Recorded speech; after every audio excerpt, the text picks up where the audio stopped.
बारहा शिकार पई होइथिला षडयंत्र बलद पार्टी फुटिला बोमा। वन विभाग कर्मचारी मानक कर्तव्य अवहेला जोगु क्षति सहिची गरीब निरीह चाषी शिकारी बारहा शिकार करने उद्देश्य ग्राम्य जंगल में बिछाई बम किंतु बलद पार्टी फुटी बोमा।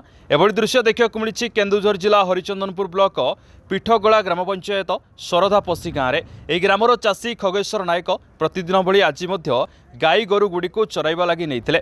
गोरु गुड़िक पानी पीवा परे ग्राम्य जंगल को नहीं। गोरु चरुवा समय हठात प्रचंड शब्द होता जहाँफल गोरु पल दौड़ी पड़ाई परे खगेश्वर देखला बेले कौन शिकारी बारहा शिकार करने लगी षडयंत्र कर बमा खंजीला हेले ताहा बलद पार्टी फुटी। घटना संपर्क में ग्रामवासी जंगीरा वनांचल अधिकारी अवगत कराइथिले सुधा मैडम घटनास्थल को आसी नथिले। एहाकु नै एबे साधारण आलोचना यह बलद परिवर्ते जेकोसी जंगली जंतु को होइथिले कौन मैडम आसी नथान्ते। अन्यपक्षे देखा गले जंगल जंतु गतिविधि नजर रखापी विभिन्न कर्मचारी नियोजित होइछन्ति हेले शिकारी करुथुवा षडयंत्र बाबद में तांको पाखरे कौन सूचना रहुनाई केमिति। एबे ग्रामवासी अभियोग विभागीय अधिकारी एप्रति तप्तर होई शिकारी मानक उपरे नजर रखिबा सह क्षतिग्रस्त चाषी क्षतिपूरण मंजूर करंतु नहले ग्रामवासी आगामी दिन में वन कार्यालय ऑफिस सम्मुखें धारणा देबे।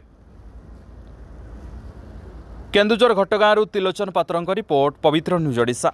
जदि आम भिडियोटी आपंक भल लगा तेब लाइक शेयर सब्सक्राइब फॉलो करने को भूलु नहीं। नमस्कार।